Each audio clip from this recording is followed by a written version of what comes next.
Olá, queridas irmãs. O tema do estudo de hoje é Orações Tolas na Bíblia. O autor desse estudo é o pastor Silvio Macri. Ele é membro da Terceira Igreja Batista de Itaperuna, Rio de Janeiro. O autor do estudo começa falando que há orações na Bíblia que podemos chamar de tolas, pela falta de juízo de quem a proferiu. Ele começa citando Números, capítulo 11, versículos 11, 12, 14 e 15, onde narra a história de Moisés, um líder que vivia sob pressão e que feriu a Deus com suas queixas a ponto de pedir-lhe que lhe tirasse a vida, pois assim ele não teria mais que carregar tamanho peso.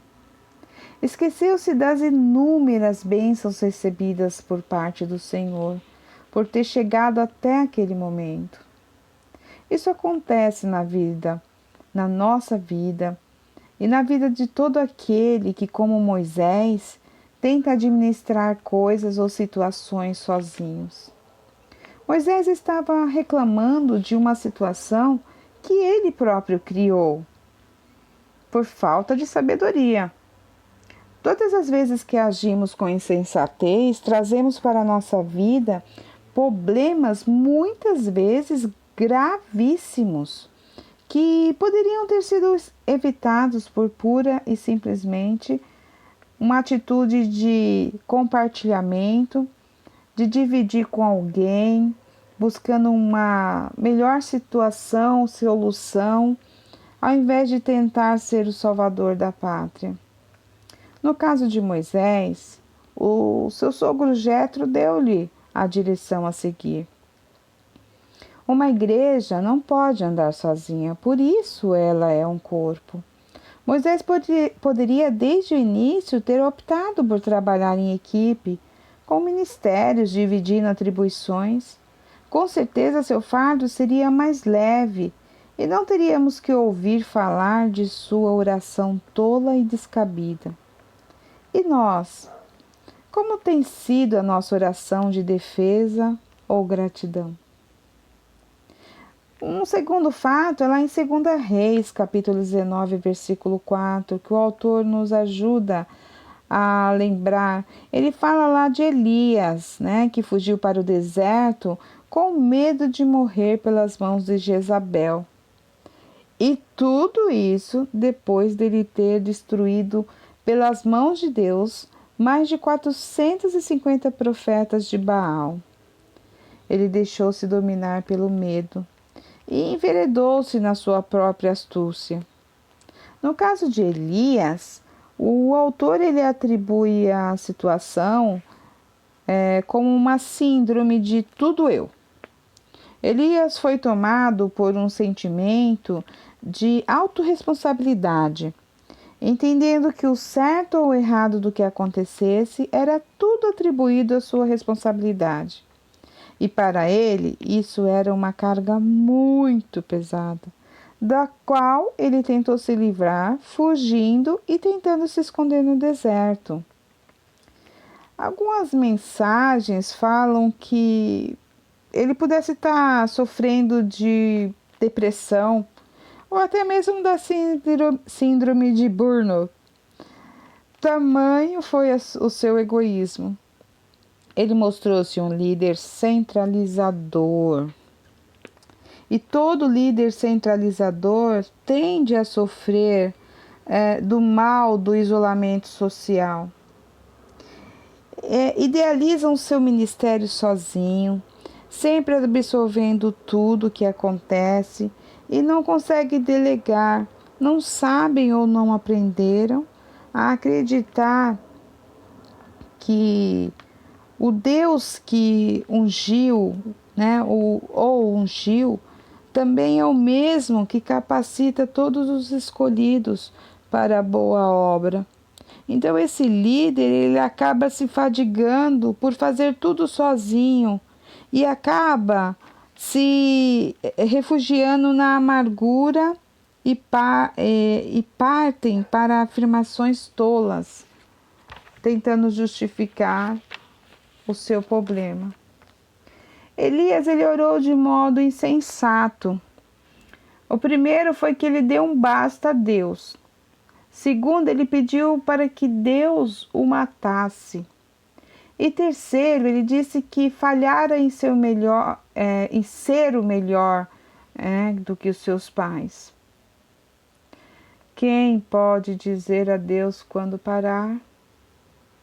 Isso foi realmente uma tolice. E o profeta mal sabia que o plano de Deus não era matá-lo, mas arrebatá-lo. Nós vemos em 2 Reis 2:11. E por fim, o Senhor diz a Elias que ele não estava sozinho, pois ainda havia 7.000 servos fiéis em Israel de joelhos. Depois também temos lá o caso de Jonas, né, que é citado pelo autor no capítulo 4, Jonas 4, 2 e 3. O autor do estudo, ele mostra-nos a discordância que o profeta proferiu diretamente a Deus desde o início, e foi assim até o final. Sua rebeldia provocou várias situações no decorrer do caminho, e percebe-se que ele tomou a atitude de orar somente para pedir-lhe livramento no ventre do peixe. Mostrou ser um sujeito legalista, exclusivista, supremacista e xenófobo. Gente que odeia quase todo mundo e acha que Deus faz ou deveria fazer o mesmo. Pregam nas redes sociais a morte e a destruição de outras pessoas e ainda pensam: se eu fosse Deus, faria melhor. A primeira tolice do profeta foi orar contra a graça de Deus. É impossível mudar a natureza de Deus, que é amor, e achar que Deus está à nossa disposição e que veio para nos servir. Isso é ignorar todos os atributos de Deus. A segunda tolice do Jonas foi pedir para ter morrido no mar, quando vê a salvação daquele povo. E uma terceira que o autor nos mostra é que ele pediu para morrer porque sentiu pena de uma planta. Absurdo, não? Jonas dava mais valor à compaixão pelas coisas do que as 120 mil pessoas que Deus o colocou para pregar e salvar. Qual tem sido a nossa preocupação neste mundo como servas de Deus? Como tem sido a nossa oração? Temos nos preocupado com as coisas ou com pessoas, com vidas para Cristo? E o que podemos dizer do pedido da mãe de Tiago e João, os dois apóstolos? Há coisas que é perda de tempo pedir a Deus. Por exemplo, que chova ou brilhe o sol somente para os bons. A Bíblia nos adverte, porque ele faz nascer o sol sobre os maus e os bons, e faz chover sobre os justos e os injustos. Mateus 5:45.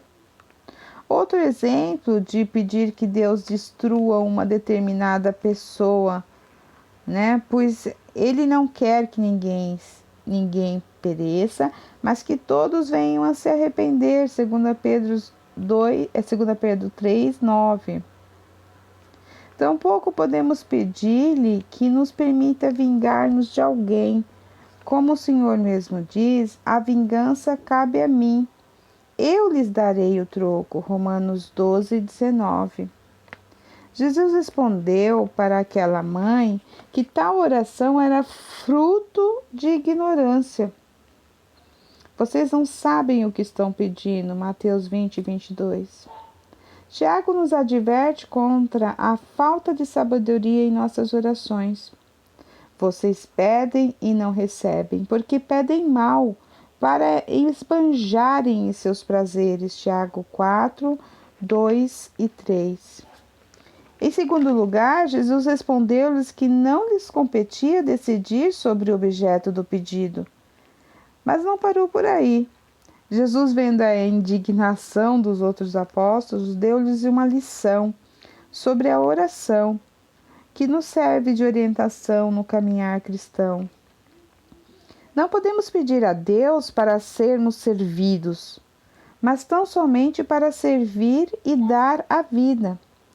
Seremos grandes e importantes não em virtude de nosso poder e glória pessoal, mas em virtude da nossa humildade e fraqueza. Mateus 20, 24 a 28. Para não fazermos orações tolas como essas, precisamos ter o mesmo modo de pensar de Cristo Jesus, que se esvaziou, se humilhou, tornando obediente até a morte, e morte de cruz. Por isso, também Deus o exaltou sobremaneira e lhe deu um nome que está acima de todo nome. Filipenses 2, de 5 a 11. Precisamos aprender a orar e a acreditar a Deus tudo o que somos. Minhas queridas irmãs, qual tem sido a nossa oração a Deus? Deus nos abençoe.